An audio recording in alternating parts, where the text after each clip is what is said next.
Snakes are amazing pets, but they bite, right? Well, not all of them. Today we're going to talk about the top 5 pet snakes that won't bite you. My name's Adam, this is Jimmy, you're watching Wickens Wicked Reptiles, stick around.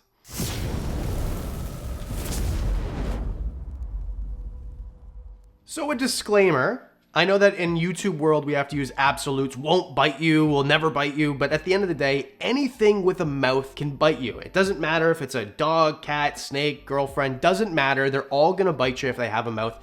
Maybe if they think that you're food, or if they really do get startled, or they make a mistake. But at the end of the day, these snakes are the ones that are least likely to bite.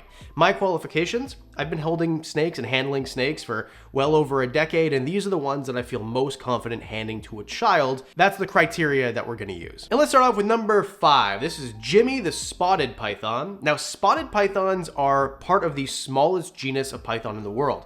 So if you're looking for a python that maybe isn't a ball python, which is another great example, won't be on the list, but ball pythons generally are not going to bite you unless they think you're food, or they're one of the really stressed out ones that weren't handled young. And all these snakes that I'm talking about won't bite you if they were a well-socialized baby and now are adults. Anything that's a baby will probably be pretty cantankerous and out of the egg. You're in a big world and you're a tiny head on a little noodle. You're going to try to bite everything that moves for the most part. So when we're talking about adult snakes, if you socialize a spotted python really well as a baby, they're going to get acclimated to being held, and they're not going to have any worries or any issues, and they're not going to feel like, well, a tiny head on a little noodle in a big scary world. They're gonna feel like, well, I know these people, it's cool, it's not food time, I'm just gonna get handled, nothing's trying to eat me. And I think that's why spotted pythons, although not the smallest snake in the world, the smallest genus of python in the world, are impressive enough to your friends that it's like, wow, that's a really cool python, but it's not something that's so, I don't know, showy or intimidating that you can't hand to a child and make them feel like they're safe. So spotted pythons, they're gonna eat for you every time. If you're in Australia, you can own them. I don't know if you guys know or not, but Australians can only own animals from Australia, and that's where these guys are from. And if you want something even smaller than a spotted python, maybe a little bit more nippy, then you can go for something like a pygmy python or an anthill python, whatever you want to call it. But either way, in my opinion, spotted pythons are beautiful. They're really cool. They're not that expensive to buy as well. And also, you're not gonna have to worry about getting nipped or tagged by them most of the time. Just make sure that when you get one, you get a well-socialized animal and not something that just came out of the egg yesterday and is having issues eating and the whole thing. Once you get them eating, they're good to go, and Jimmy's never tried to bite me, not even once. Number 4, Burmese pythons. Now, I will say to you, Burmese pythons, if you get them well socialized, are one of the least likely animals to bite, especially if you have an adult.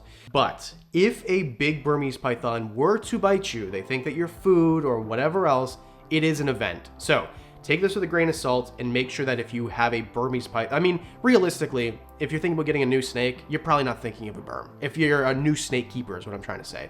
These are big animals, although this is, I don't know, this was born in April. It's now, what month is it? January. So we're 9 months. And this is one that wasn't eating very well out of the egg. So by this size, they can be sometimes 3 or 4 feet. And Burms can get, 15, 16 foot or even bigger. So if you're gonna get a Burmese python, make sure you're getting something that's well socialized. This animal out of the egg was striking and biting, and holy cow, this thing was just a pistol, a rocket. But we worked with her. We made sure that she wasn't gonna bite. We made sure that she was well fed, and we figured out a way to make sure that we can hand this animal to somebody and not have to worry too much about it. Now at this size, I mean, getting bit by snakes sucks. I'm not gonna lie to you, but at this size, it's not gonna be as big of a deal, and that's why as babies, it's our responsibility as breeders to tame them out a little bit, or at least handle them or get them used to humans before we start to sell them. And at very least, make sure that they're used to having food, because when they're young and out of the egg, sometimes it takes a while to get them to eat, like this girl here, and you don't want to give an inexperienced keeper something that's not going to eat. It can be stressful for the keeper, and then all in all, you're going to have a snake that maybe they can't figure out how to get to eat, as well as somebody who is a little bit more acclimated to getting snakes to eat. The thing with Burmese pythons too is, in terms of giant snakes, I think they're probably the best ones if you want to handle and you don't want to worry too much about, okay, am I really that good at reading snakes? The whole thing. Reticulated pythons are not going to be on the list because those have such a crazy food drive and can be a little bit more unpredictable. My big Kratos I feel so confident with him when I'm handling him. I feel no issue whatsoever. I've got another Burmese Python that's not quite a full-grown adult yet. That's Lightning. And then there's ones like Thunder where she wasn't really handled that much as a baby, and she's a little bit more cantankerous. So when all these have the caveat of they were raised as a baby to be handled. And I think with Burmese Pythons, they're a great snake because they're not that difficult to care for as long as you have the space, and they're easier to read. And in terms of if I compare them to a dog, these are the golden retrievers of pythons. They're just absolutely amazing animals, and I can't say enough good things about them. I think you can see how amazing all these snakes have been so far, and I can clearly see thanks to today's sponsor, GlassesUSA.com. If you didn't already know, GlassesUSA.com is one of the biggest eyewear retailers in the US, offering thousands of eyeglasses and sunglasses from brands such as Ray-Ban, Oakley, Gucci, and so many more. And what's best about GlassesUSA.com is their glasses start at $39. That's up to 70% off of your retail price. Something I do with all the lenses in my frames is I add blue light blocking, and that's because, well, I stare at screens all day, and I bet you do too. You're doing it right now, aren't you? Blue light is something that is projected from screens, your iPhone, tablet, TV, whatever, and it creates strain on your eyes. So if you have blue light blocking, which are in these glasses right here, it helps filter out some of that blue light, helps you sleep a little bit better. Maybe if you have headaches, it helps a little bit with that too. All of these are possibilities. And if you're like me and you feel overwhelmed with too many choices, which they have lots of, by the way, you can actually take a quiz right on their website to find which glasses are best for you. That's why I love shopping for new glasses with GlassesUSA.com, because they offer some amazing tools like the AR virtual try-on. Basically, you can look at your own face, scan it, and then show what the glasses look superimposed on your own face. So you kind of know what you look like with the glasses on before you actually order them. Also, shopping online at GlassesUSA.com is a risk-free shopping experience because they have free shipping and returns and 100% money-back guarantee within 14 days. GlassesUSA.com sent me a bunch of frames. These Western Pond ones I'm wearing right now are probably my favorite, and we've got some with a little bit different shape, maybe some with some tint. There's so many options, and that's why I love working with GlassesUSA.com. And right now, GlassesUSA.com is offering a crazy exclusive discount on top of any coupon code they currently have on their website just for my followers. And it's available only for 24 hours. So click on the link at the top of the description box and get more details. Once again, thanks to GlassesUSA.com for sponsoring today's episode. Make sure you click that link in the top of the description box, only 24 hours to claim. And let's get back to the list. Number 3. Durmals Boas. You probably weren't expecting to see something this large, but I'm telling you, these are amazing snakes. Everybody knows about regular boas. By regular, I mean BCIs, BCCs, or BCs, BIs, whatever they change it to. Science just changes all the time for no reason. Durmals Boas are from Madagascar. I was very lucky to find these guys in the wild, and the one thing I can say about them that really sucks is their poop smells really, really bad. I don't know why, but that's how we found them, is by the smell of their poop. They eat rodents like anything else. Well, in the wild, they eat lemurs. But in captivity, you're gonna feed them things like big rats. So they're gonna eat really, really well. You don't have to worry about them not eating. They are very quick, but oftentimes when they eat even, they'll just kind of like nose into their food and then just chomp. So you don't have to worry about them feeling like they're super aggressive and scary. Even though snakes aren't aggressive, they're defensive. In general, I just think that they're sweet snakes, and they really know what they're doing when they're moving around. They seem very smart, kind of similar or reminiscent to a reticulated python. The way that they look around, it seems like, well, the lights are on in somebody's home. Durmals Boas are like that too. Not only that, but they're a terrestrial animal, so in terms of caging, you're not gonna have to worry about tons and tons of space up high. Also, the temperature and humidity is really easy too, because these guys come from, like I said, Madagascar, where it's gonna be warm, but it's not going to be very wet, because they don't come from the rainforest of Madagascar. Where we found them was literally in a field where they grew crops. So there's just dirt everywhere, and you're gonna find them in the shade. So even though it was baking 90 something degrees, when you go into the shade, it's something like 75 to 80. So really easy to keep them comfortable, and you don't have to really stress out too much with, oh, I need this many basking spots and I need a hot spot of this.